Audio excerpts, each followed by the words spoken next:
नारनौल के पास एक नए समुदाय का जन्म हुआ, सतनामियों का। वे सतनामी थे, भजन करते थे और लोगों को जागरूक करते थे। उस समय औरंगजेब का राज था दिल्ली में। तो औरंगजेब को सभी जानते हैं, एक बड़ा जालिम बादशाह था। तो उसका एक सूबेदार नारनौल में कर वसूलने आया, टैक्स वसूलने। तो उसका एक किसान से झगड़ा हो गया, उसने उस किसान को मार दिया। फिर कई किसानों ने मिलकर के उस सूबेदार को मार दिया। झगड़ा पहुंच गया बहुत अधिक, औरंगजेब की ओर सेनाएं आ गई, जबरदस्त लड़ाई हो गई लोगों के बीच में। एक भयानक रूप धारण कर गया, ये आंदोलन बन गया। फिर एक सेना का रूप धारण कर गए वो सतनामी, हथियार उठा लिए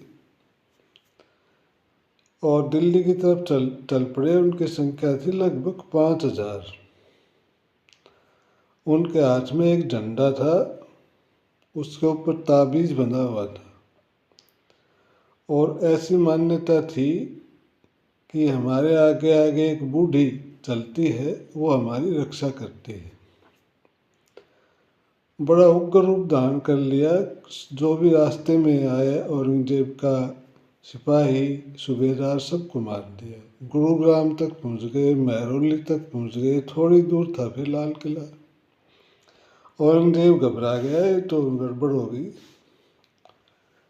उसने फिर बड़ी सेना भेजी, तोप जिनके पास थी, तोप वाली सेना। और क्योंकि औरंगजेब बड़ा जालिम था, बड़ा मतलब इन बातों पे विश्वास करता नहीं था। उसने जब यह सुना कि एक बूढ़ी इनके आगे चलती है, तो वो जानता था नहीं, ऐसा नहीं हो सकता। फिर उसने अपने सैनिकों में जोश भरने के लिए तोपों के मुंह के ऊपर ताबीज बंधवा दी। हम भी मान लेते हैं ऐसी बात है। 5 के 5,000 सतनामी मारे गए, एक भी पीछे नहीं हटा अपने धर्म को बचाने के लिए, एक भी पीछे नहीं हटा।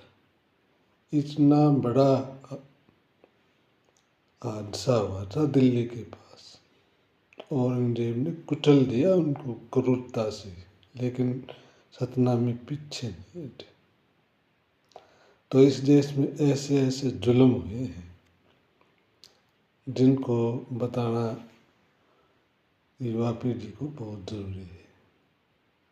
जय श्री कृष्ण।